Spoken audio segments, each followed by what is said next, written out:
Thank you very much. Thank you. Thank you.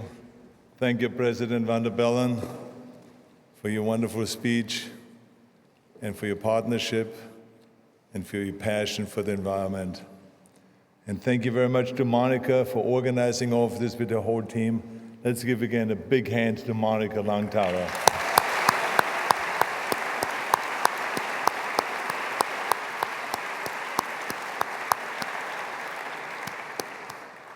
I also want to say thank you to Matt Eisman for doing such an extraordinary job of being the host here today. I love the guy. Thank you so much. Big hand to Matt.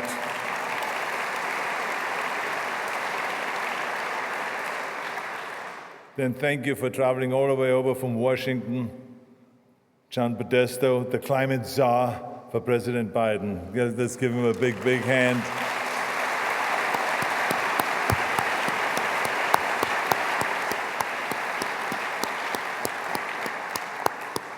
Then Maroš Šefčovič, the Vice President of the EU. Thank you very much. We've been friends for a long, long time. You even came and smoked at my house some cigars. I don't know if anyone is allowed to know that you smoke a cigar. I mean, God forbid.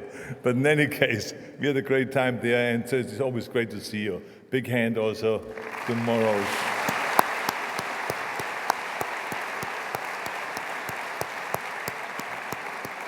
And then to the ambassador, Vicky Kennedy. Where's Vicky? Oh, right over there, Vicky. You look fantastic today. Look at that. Big hand to the ambassador of the United States, Vicky Kennedy.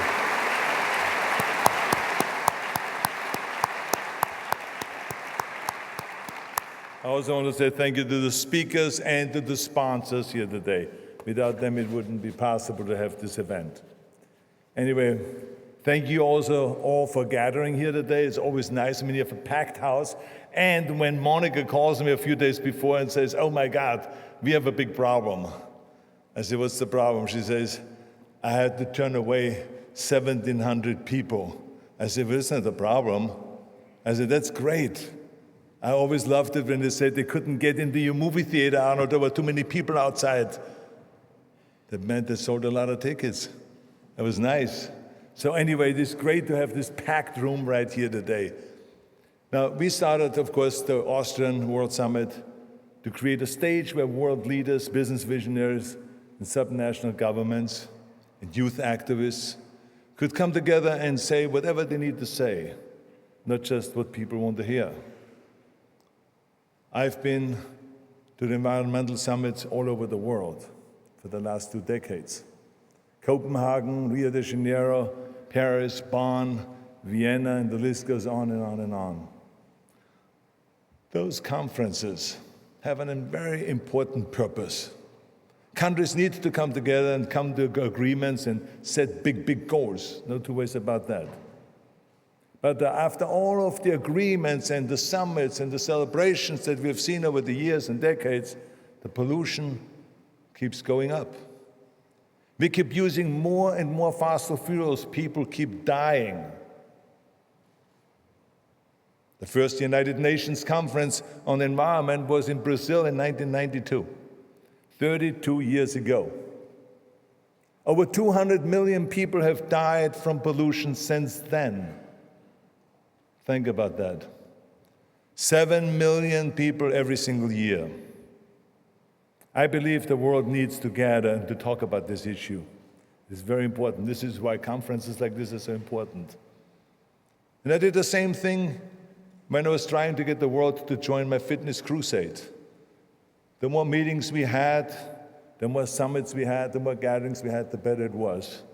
And we all of a sudden saw some great progress. Where people all over the world started exercising and taking food supplements and getting healthy and all that. But here, when we come together, I don't believe we have anything to celebrate. If the 200 million people worldwide who have died from pollution since the United Nations started environmental meetings were from one country, that country would have the 6th largest population in the world. The sixth largest population in the world. That's how many people have died. Here at the Austrian World Summit, we want to be honest. We want to say the things from our podium that they only whisper at other conferences backstage. We can't just keep going to conference to conference and blaming the oil companies for all of this, because that obviously isn't doing the job. All we care about is action. Everyone knows me, that's what I always say, action, action. Talk alone won't save us, but action will. And note that we all want the same future, we all share the same vision.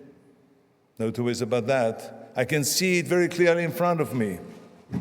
I see a world with clean and blue sky. I see a world without pollution choking our children and killing those 7 million people every year. A world where no matter where you live, you can drink the water and breathe the air without a second thought, just the way I grew up here in Austria. I see a world where fossil fuels are actually a fossil, a relic of our past left to history. A world that chooses the future instead of the past. A world where solar, wind, water, batteries, and clean nuclear power have replaced coal, oil, and natural gas. I see a world that never fights another war over oil or is forced to tolerate a country's terrible actions because we depend on their resources. A world where countries live in harmony because every country has access to the sun, to the wind, to the water, and the elements that can power our lives. That is my vision. Now, I know we all share that vision. We all believe that climate change and pollution are an existential threat. We all want a world without oil and coal and pollution. So why don't we act like it, is the question. Why don't we make moves to get us there? I tell people in the gym that when it comes to motivation, there are two Arnolds. There's the inspiring pat on the back Arnold, and there's telling you the truth and what you need to hear, kick in the ass Arnold. You all deserve a pat in the back for decades of work to protect our environment. I'm proud of the work that you've done to move us towards a cleaner future. You've made us all aware of the importance of clean air and water, the plastic in the ocean, the destruction of our coral reefs, the need to recycle and not to just create more and more waste. And the list goes on and on. And I know that every single one of you means well. But today, I come to you as the kick in the ass Arnold. Because there are some harsh truths that everyone needs to hear. I have spent my whole life chasing big dreams, big visions, visions that everyone said were impossible. But vision is the first and most important step in anything we do. And that's what I talk about even in my book, Be Useful. Vision. You got to have a goal to know where you're going to go. I also mention in my book that after the vision comes the plan. And after the plan, the work starts. You have to do whatever it takes, whatever work it takes, to make that vision become a reality, even if it is uncomfortable.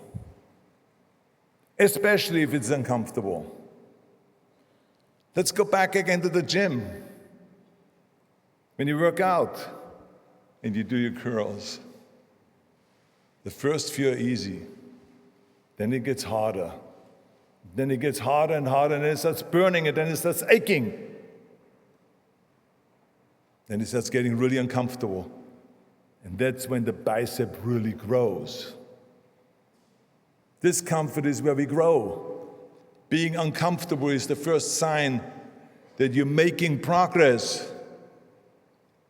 I believe that my environmental friends share our vision of a beautiful, innovative, clean world. But I do not believe that all of you are doing everything that it takes to make that vision a reality, even though your hearts are in the right place.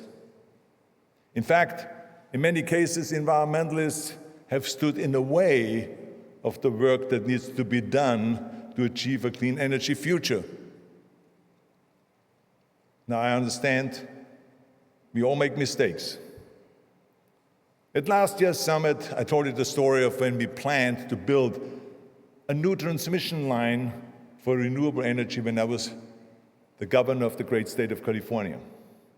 I told you that story. The Sunrise Power Link, it was called. The Sunrise Power Link will bring clean solar power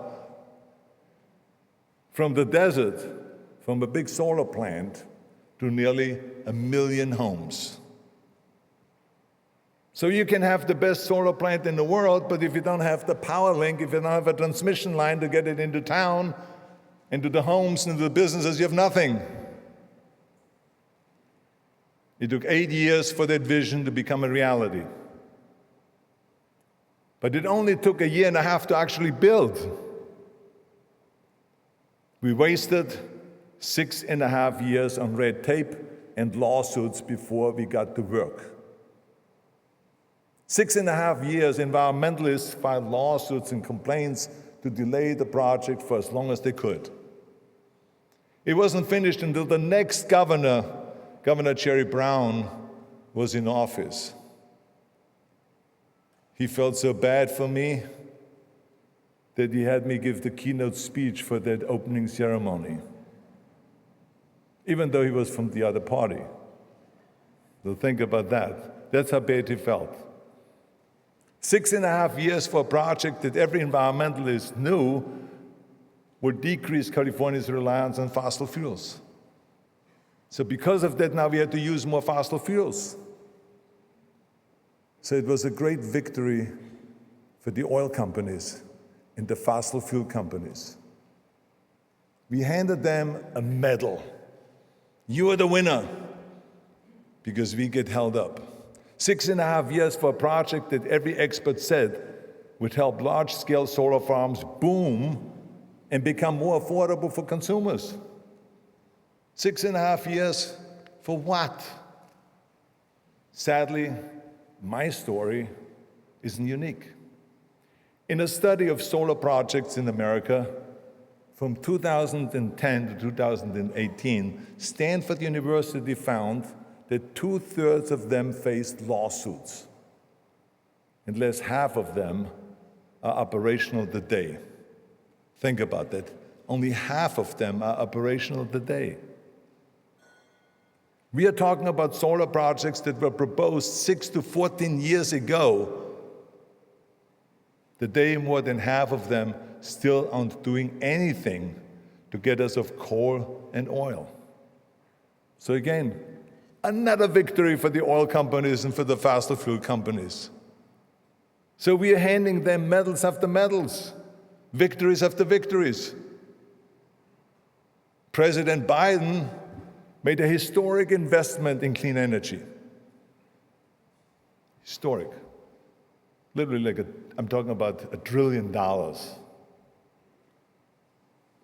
Little do the people know how hard it will be to make that investment from vision to reality. It is the same story everywhere. In Germany, they set an ambitious goal to cut pollution by 65% for the year 2030. By 65%. That's a huge goal. It's unbelievable. But 1/3 of their wind projects are being delayed by their permitting process. And on top of that, they closed the nuclear power plants that provide 6% of their clean energy. So you say to yourself, wait a minute. How are they going to replace this clean energy? Well, They really don't know, but they know one thing: they have to keep the coal burning. And they're investing 16 billion euros right now to build 4 huge natural gas plants. So I hope that you get the story here. So they said no to clean energy, the 6%, and they said yes to fossil fuels, the coal and the natural gas. How does that make sense when you have a goal to decrease your pollution by 65%? How can you tell your citizens that you are in an emergency that requires us to stop using fossil fuels as quickly as possible, but at the same time you make decisions that require more fossil fuels and that pollute the world even more? How does that make sense? Why should your citizens take your goals seriously if you, the leaders and the environmentalists, don't take them seriously? That's the question. Now, we in California, we take them seriously. We have a nuclear power plant called the Diablo Canyon Nuclear Power Plant. It was supposed to close in 2024. But no. President Biden said, wait a minute. Governor Newsom said, wait a minute. This is giving us clean energy. Let's keep it open. Let's refurbish it, modernize it, spend $1 billion to make sure that it's safe. Now they kept it open for years to come because it's providing clean energy for California, 9% of clean energy. So why would we shut it down? See, that's being sane. But all over the world, governments are setting ambitious goals to create a clean energy future. And all over the world, governments are allowing bureaucracy and red tape to stand in the way of progress and a clean energy future. So as you can see, it's not just the oil companies. Everyone is in on it that holds us back. The European Union, for instance, their goal is to have 45% of renewable energy in the next 6 years, by the year 2030. They're 23% now. The permitting process in the EU can take as long as 9 years. 9 years. So do the math. The UK's goal is to have 100% of its electricity to be produced without carbon emission in 11 years from now, in 2035. However, some solar and wind projects in the UK are waiting 10 to 15 years to get approval. Do the math. The United States also has a goal for a decrease of pollution by 50% in 6 years, by the year 2030. You guessed it, our average permit time for a transmission line for clean energy, may I underline, clean energy, is 6.5 years, with some taking as long as 11 years. So do the math. How are those governments, when they make promises, keep those promises when they know the delays are going to make it impossible to keep those promises? Here's what's even scarier, that the average permit time in the United States for a clean energy transmission line is more than a year longer than for a fossil fuel pipeline. You say this couldn't be. This is not science fiction here that I'm talking about. I'm talking about reality. How can you tell people that this is an emergency when you allow this kind of insane delays? We know that governments have the power to cut through the red tape in emergencies. We know they do because I remember when I was governor, there was a connection to a bridge that collapsed after a fuel tanker crashed and burnt this giant on-ramp. For hours and hours, the flames were there and it was melting all the steel of that on-ramp. So it wiped it out.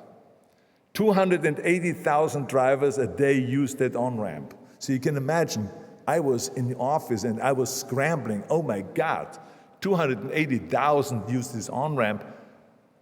We got to replace it as quickly as possible.